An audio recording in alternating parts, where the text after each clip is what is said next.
So ఇయాలటితోటి Telangana సమాజానికి మొత్తం హరీష్ రావు నిజస్వరూపం ఏందో కూడా మొత్తం తెలిసిపోయినటువంటి పరిస్థితి. సో గత కొన్ని సంవత్సరాలుగా హరీష్ రావు మీరు అనుకుంటున్నటువంటి వ్యక్తి కాదు, మీరు బయట కనబడేటటువంటి వ్యక్తిత్వం కాదు. హరీష్ రావు ఎన్ని అరాచకాలు చేస్తాడు, ఎన్ని అక్రమాలు చేస్తాడని చెప్పేసి అయితే మనం యుధిష్ఠిర వార్తా వేదికగా అట్లాగే సిద్దిపేట నుంచి మేము అందరం గొంతు దించుకొని అరుస్తూ ఉంటే కొంతవరకు సమాజం నమ్మింది, కొంతమంది ఏమీ నమ్మలేదు. సో ఇవాళతోటి ఇక కవితక్క ప్రెస్ మీట్ తోటి మొత్తం పటాపంచలైపోయింది. హరీష్ రావు నిజస్వరూపం ఏందో బయటపడ్డది. మొత్తం ఆ ఒంగోలు గిత్తల సినిమాలో ఏదో ప్రకాష్ రాజు బయటకు అంతా బాగా అద్భుతంగా నటిస్తూ ఉంటాడు, మార్కెట్ యార్డ్కి పెద్ద మనిషి లెక్క. ఆయన చికటి భాగవతం వేరే ఉంటుంది. ఇట్లా చాలా సినిమాల్లో పాత సినిమాలలో ఉంటుంది. పాత సినిమాలలో విలన్ క్యారెక్టరే ఈ హరీష్ రావు. ఇప్పుడు నయా విలన్ హరీష్ రావు. సో బాగా అద్భుతంగా నటిస్తాడు. ప్రతి జాగాలో కూడా గొప్పలాగా మంచోళ్ళలాగా పేరు కొట్టేయడానికి, మీడియాను మేనేజ్మెంట్ చేయడంలో కూడా చాలా గొప్ప నటుడు అని చెప్పేసి కూడా మనం మొదటి చెప్తున్నాం. ఇవాళ కవితక్క ప్రెస్ మీట్లో చెప్పినటువంటి అనేక అంశాలు మన గతంలో చాలాసార్లు చేసినటువంటి అంశాలే కవితక్క నోటి ద్వారా చెప్పింది. నిజంగా కవితక్కకు పాలాభిషేకం చేసినా కూడా తక్కువనే, నువ్వు వీలైతే కుదిరితే చేస్తా కూడా. ఎందుకంటే మాలాంటి గొంతుకలన్నీ అబ్బా మేము ఇన్ని రోజులు మేము మొత్తుకున్నంత ఒక్క కవితక్క కన్నా అర్థమైంది అన్నట్టుగా ఉంది కథ. ఇప్పుడు హరీష్ రావు డే 1 నుంచి బీఆర్ఎస్ పార్టీలో ఉన్నాడు అనేది తప్పటే. ఈ విషయం నాకు కూడా ఈ యొక్క విషయం ఇలా కొత్తగా నేను నేర్చుకున్నా. ఫస్ట్ నుంచి ఉన్నాడు, డే 1 నుంచి ఉన్నాడు హరీష్ రావు అని నేను మొత్తుకున్నా. కానీ డే 1 నుంచి లేడట. ఒక 10 నెలల తర్వాత టీఆర్ఎస్ పార్టీకి వచ్చినట.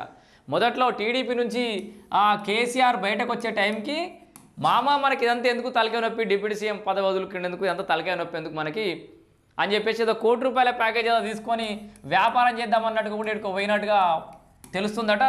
దానికి సంబంధించిన పేపర్లో కూడా వచ్చిందట. ఆ పేపర్ కటింగ్ దొరకలేదు, నేను తర్వాత బయట పెడతాను అది కవితక్క. ఇక్కడ డే 1 నుంచి లేడు ఒకటి. ఇక్కడ హరీష్ రావు అనేక అంశాలు అది హరీష్ రావు రేవంత్ రెడ్డి ఒకటే ఫ్లైట్లో పోయినట. ఒకే ఫ్లైట్లో పోయినప్పటి నుంచే కవితక్క మీద కుట్రలు జరుగుతున్నాయి. అండ్ హరీష్ రావు మన ఏమంటారు రంగనాయక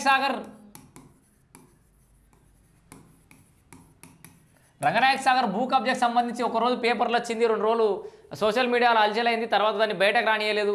ఎందుకు దానికి ఏమైంది?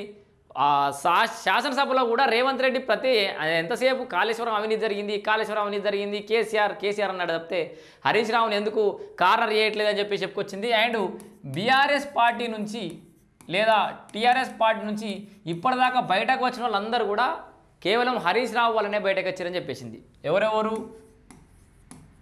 ఈటెల, తెలుగులో రాస్తా, ఈటెల రాజేందర్ బయటకు పోవడానికి, రఘునందన్ రావు, విజయశాంతి,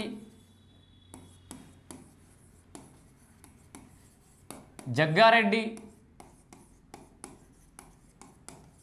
ఇంకెవరి పేరు అయిపోయింది, రఘునందన్ రావు, ఈటెల, విజయశాంతి, జగ్గారెడ్డి, ఇట్లా అనేక మంది బీఆర్ఎస్ పార్టీ నుంచి బయటకు పోవడానికి కారకుడు కూడా హరీష్ రావే అని చెప్పింది క్లియర్గా.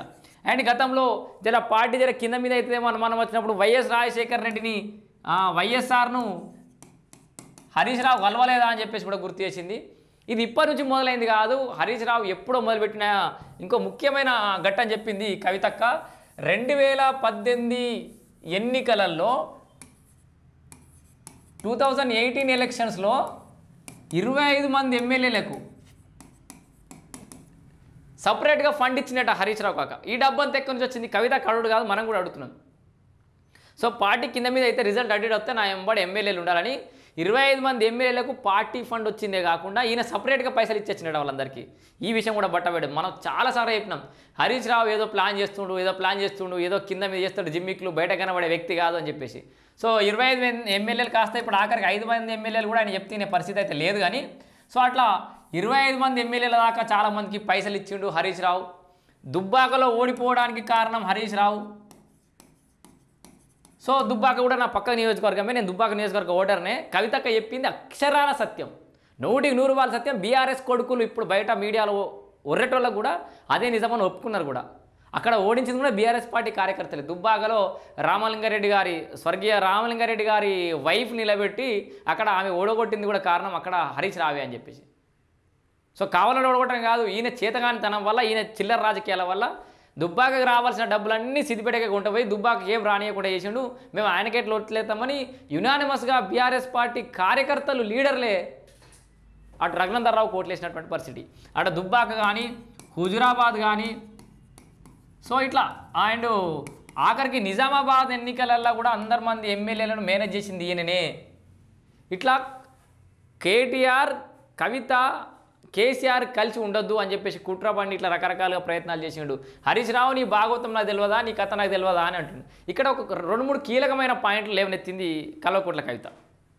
సో కవిత లేవనెత్తినప్పుడు మన దగ్గర కూడా కొన్ని పాయింట్లు ఉన్నాయి. కవితకి ఏమంటుందంటే, సరే నిన్న నేను హరీష్ రావు పేరు తీయంగానే నా మీద సోషల్ మీడియాలో ఇష్టపడిన పెట్టారు కొంతమంది. నిన్న మొన్న వచ్చిన పిల్లలు పాపం బీఆర్ఎస్ పార్టీ గురించి తెలియని పిల్లలు, నాలెడ్జ్ లేని చిన్న కొంతమంది పిల్లలు పెట్టిరేమో స్టేటస్. కానీ నేను చెప్తున్నా, ఇక్కడ ఫ్లెక్సీ లాంటివి పెట్టిరు, ధర్నాలు చేసిరు, రాస్తారోకలు చేసిరు, రకరకాలుగా నిరసన చేసిరు కదా, ఉవ్వెత్తున ఎగిసిపడ్డారు కదా. మరి ఇదే ఎగిసిపడడం ఏదో కేసీఆర్ మీద సిబిఐ ఎంక్వైరీ అని చెప్పేసి రేవంత్ రెడ్డి అనౌన్స్ చేసిండు కదా. సో రేవంత్ రెడ్డి నిర్ణయం తీసుకోగానే రేవంత్ రెడ్డి ఫ్లెక్సీలు ఎందుకు దహనం చేయలేదు పాయింటే కదా. నిజంగా వాళ్ళకి బీఆర్ఎస్ పార్టీ మీదనో, బీఆర్ఎస్ పార్టీ అధినేత కేసీఆర్ మీదనో ప్రేమ ఉంటే, ఆయన నిర్మించినటువంటి పార్టీ, ఆయన ఫోటో పెట్టుకొని బతుకుతున్నటువంటి ఈ కార్యకర్తలంతా నిజంగా రేవంత్ రెడ్డి మా సిబిఐ ఎంక్వైరీకి అనౌన్స్ చేస్తున్నామనగానే రేవంత్ రెడ్డి దిష్టి బొమ్మలు రాష్ట్రం అంతా తగలబెట్టాలి కదా. అది విడిచిపెట్టి కవిత దిష్టి బొమ్మలు ఎంత దగ్ధం చేసిరు. మొదటి నుంచి ఆ కేసీఆర్ను విచారణకు పిలుస్తారా అని చెప్పేసి ధర్నా చేస్తామని, రాస్తారోక చేస్తామని, రకరకాలుగా ప్రొటెస్ట్ చేస్తామని చెప్పేసి కవిత ముందుకు వచ్చింది. కానీ బీఆర్ఎస్ పార్టీ ఎందుకు ముందుకు వస్తలేదు? ఎవరు మేనేజ్ చేస్తారు? ఇక్కడ ఎక్కువ కీలకమైన ఇంకా చాలా అద్భుతమైన అంశం, నేరెళ్ల బాధితులు ఎవరైతే పాపం ఎస్సీలు, మీ అందరికీ తెలిసే ఉంటుంది. కేటీ రామారావుకు జీవితంలో ఏదైనా మచ్చ ఉందంటే అది నేరెళ్లకు సంబంధించిన సంఘటనే. ఆ పేరు తీయకపోయినా ఇండైరెక్ట్గా నేరెళ్లకు సంబంధించిన ఘటననే గుర్తించింది కవితక్క. సో నేరెళ్లలో దళితులని 3rd డిగ్రీ చేసిరు కదా. సో చాలా విపరీతంగా కొట్టిరు. ఇప్పటికీ వాళ్ళు ఏం పని చేసుకోవడానికి కూడా జరిగింది కదా, ఇసుకకు సంబంధించి, దందకు సంబంధించి. దాంట్లో సంతోష్ రావు పాత్రనే ఉంది అని చెప్పి తీసుకొచ్చింది. హరీష్ రావు కాదు, ఇక్కడ మళ్ళీ సంతోష్ రావుకి షిఫ్ట్ అయింది సబ్జెక్టు. బదనామైంది కేటీఆర్. అసలు అక్కడ పోలీసులకు ఫోన్ చేసి ప్రెజర్ చేసి వాళ్ళని టార్గెట్ చేసి వాళ్ళని డబ్బుల కోసం దండుకోవడానికి వాళ్ళు ఇబ్బంది పెట్టింది సంతోష్ రావే అని చెప్పేసి ఒక టాప్ సీక్రెట్ని అయితే బయటపెట్టింది. ఇక్కడ నేరెళ్ల ఘటన అయితేనేమి, ఇంకా చాలా సంఘటనలల్లో సంతోష్ రావు కూడా కొంత మన అన్నంలో ఉప్పులాగా, పంటి కింద రాయి లెక్క, చెప్పులో రాయి లెక్క, షోలో జొర్రిగా లెక్క సంతోష్ రావు పాత్ర ఉంది. అక్కడక్కడ ఇబ్బంది పెడతా ఉంటాడు, ప్రతిదాన్ని చెడగొట్టుట్లో ఆయన నెంబర్ 1 ఉంటాడు అని చెప్పేసి. ఇక్కడ సంతోష్ రావుకు సంబంధించి ఒక పెద్ద స్కామ్ కూడా చెప్పింది. ఏంది, ఈ గ్రీన్ ఇండియా ఛాలెంజ్ ఉంటుంది కదా. సో గ్రీన్ ఇండియా ఛాలెంజ్ అనేది మన కేసీఆర్ గారు హరితహారం పేరుతోటి తెలంగాణ రాష్ట్ర వ్యాప్తంగా చెట్లు పెడదామని చెప్పేసి ఏదో కార్యక్రమం అయితే దాన్ని డామినేట్ చేసే విధంగా గ్రీన్ ఇండియా ఛాలెంజ్ అని తీసుకొచ్చి చిరంజీవి గారిని, ప్రభాస్ గారిని, కొంతమంది ప్రముఖులను పాపం వాళ్ళు మోసం చేసి వాళ్ళకి చెప్పకుండా క్లియర్ తీసుకొచ్చి దాన్ని పొలిటికల్గా గెయిన్ చేసుకునే ప్రయత్నం చేసిన సంతోష్ రావు. తద్వారా ఒక జియో అమెండ్మెంట్ అయిందట. అది జియో ఏందో కనుక్కుందాం ఒకసారి మనం. సో ఒక జియోని అమెండ్మెంట్ చేసి తద్వారా అడవులను మొత్తం చేతబట్టాలి, చేజిక్కించుకోవాలనే ఒక భారీ కుట్ర ప్లాన్ చేసినట్టు సంతోష్ రావు. ఇప్పటిదాకా టీ న్యూస్లో ఎందుకు నాకు సంబంధించిన వార్తలు బంద్ ఎన్నేళ్ళు అవుతుంది? నమస్తే తెలంగాణలో ఈ మధ్యలో ఎందుకు బంద్ చేసిరు? నేను ఒక బీఆర్ఎస్ పార్టీకి సంబంధించిన ఒక వారసురాల్ని, నేను కేసీఆర్ బిడ్డని. నా వార్తలు టీ న్యూస్లో ఎందుకు వస్తలేవు? నమస్తే తెలంగాణలో ఎందుకు వస్తలేవు? నా వార్తలు రాకుండా ఎట్లా ఆపిర్రు? ఒక మహిళా ఎమ్మెల్సీగా నేను బీఆర్ఎస్ పార్టీ భవన్లోకి వచ్చి నా మీద కుట్ర జరుగుతుందని చెప్తే కూడా ఇప్పటిదాకా మా కేటీఆర్, మా రామన్న ఎందుకు నాకు ఫోన్ చేయలేదు? ఇంకొక విషయం, మహిళా కార్యకర్తలు, ప్రతినిధులు బీఆర్ఎస్ పార్టీ భవన్లో అంటే సోలోగా మొత్తం మహిళలే వచ్చి ప్రెస్ మీట్ పెట్టడం సంతోషం కలిగించింది అంటుంది. ఇప్పటిదాకా అంతర్గత ప్రజాస్వామ్యం కోసమే నేను కూడా దండలాడింది బీఆర్ఎస్ పార్టీలో. అదే బుద్ధి ఏమైనా ఉండాలి ఇక జనాలకు, బీఆర్ఎస్ పార్టీని సపోర్ట్ చేసేవాళ్ళు గంత క్లియర్. నిజంగా దీనికి కూడా ఒక్క ప్రశ్న సమాధానం చెప్పురి. ఏనాడైనా బీఆర్ఎస్ పార్టీ భవన్లో మహిళలంతా కలిపి ఎప్పుడైనా ప్రెస్ మీట్ పెట్టే అవకాశం ఉండేనా? అట్లాంటి సిచ్యువేషన్స్ వచ్చినాయా? లేవు. సో కవిత బయటకు వచ్చినాక అన్నీ వస్తున్నాయి ఇప్పుడు ఇక. అండ్ ఇక్కడ అట్లా మహిళలందరూ తీసుకురావడం, ఇట్లా హరీష్ రావు గురించి అనేక అంశాలు చెప్పింది. ఇంకా చాలా అద్భుతమైన సీక్రెట్స్ ఉన్నాయి, రానున్న రోజుల్లో చెప్తా. మీరు 6 అడుగుల బుల్లెట్ అనుకుంటారు, ఆ 6 అడుగుల బుల్లెట్ నాకైతే గాయం చేసింది. రేపు పొద్దుగాల మీకు గాయం చేయకుండా చూసుకోరి రామన్న అని చెప్పేసి వాళ్ళ రామన్నకి జాగ్రత్తలు చెప్పింది. నిజాలు మాట్లాడుతున్నా కాబట్టి నన్ను బయటకు పంపించిర్రు, నన్ను అడగకుండానే ఉరిదీసిర్రు అని ఒక రకంగా అట్లాంటి పరిస్థితి ఉందని చెప్పేసి అయితే కవిత తన బాధ అని చెప్పుకుంటూ వచ్చింది. ఇంకా ఇంకా రానున్న రోజుల్లో చాలా ఇంటరాక్షన్స్ ఉన్నాయి. ఖచ్చితంగా ఇంకా మీకు చాలా సంచలనమైన నిజాలు బయట పెడతా అని చెప్పేసి అయితే కవిత ఈ ప్రెస్ మీట్ ఇంకా కంక్లూడ్ చేయలేదు, ఇంకా ఏదో లూప్ వదిలేసింది. సో ఎపిసోడ్ 1, 2, 3 అనుకుంటా డైలీ సీరియల్ లాగా నడిచే అవకాశం అయితే కనబడుతుంది. కవితక్క మళ్ళీ ఎప్పుడు ఇంకేం బాంబులు వేస్తాం అని చెప్పేసి అయితే మనం ఎదురు చూడాల్సిన పరిస్థితి. సో ఇక్కడ బీఆర్ఎస్ వాళ్ళు బీజేపీతో టచ్లో ఉంటే వాళ్ళు బీజేపీతో మాట్లాడుతున్నారు, కాంగ్రెస్ తోటి మాట్లాడాల్సిన వాళ్ళు కాంగ్రెస్ తోటి మాట్లాడుతున్నారు. ఎవరంతలా వాళ్ళు మిగతా పార్టీలతో టచ్లో ఉన్నారు. కేసీఆర్ కోట్లలో ఒకరికి దొరికినటువంటి తండ్రి, అట్లాంటి తండ్రి దొరికింది నాకు. ఆ కుటుంబం ఖరాబ్ కావాలని నేను కోరుకుంటా, నేను ఒక ఆడబిడ్డని, ఇల్లు బాగుండాలని కోరుకుంటా. దీని వెనకాల హరీష్ రావు కుట్ర ఉంది అని చెప్పేసి అయితే హరీష్ రావు గురించి చాలా భయంకరమైన నిజాలు. సో చాలామంది సోమాజిగూడ ప్రెస్ క్లబ్లో నేను ఇంకా మా అడ్వకేట్లం పోయి సోమాజిగూడ ప్రెస్ క్లబ్లో ప్రెస్ మీట్ పెట్టినాం. హరీష్ రావు రంగనాయక సాగర్లో భూమిని కబ్జా చేసిండు, ఇరిగేషన్ పేరుతో నోటిఫికేషన్ వేసి ఆ భూమిని హరీష్ రావు కొట్టేసిండు భూమి తీసుకున్నాడు అని చెప్పేసి కుండ బద్దలకు వచ్చి డంకా బజాయించి చెప్పినాం సోమాజిగూడ ప్రెస్ క్లబ్లో. అది ఒకరోజు 2 రోజులు వచ్చి తర్వాత దాన్ని పక్క పెట్టేసినటువంటి పరిస్థితి. సో క్లియర్గా హరీష్ రావు భూ కబ్జాలు చేస్తాడు, అక్రమాలు చేస్తాడు, అవినీతికి పాల్పడతాడని మేము ఎన్నోసార్లు గుర్తుంచుకుని వచ్చినాం. ఇవాళ ఆ విషయాన్ని కూడా ప్రస్తావించింది కవితక్క. Thanks for that. ఎందుకంటే ఆ విషయాలు కూడా ఎందుకు బయటకు రాకుండా అయిపోయినాయి.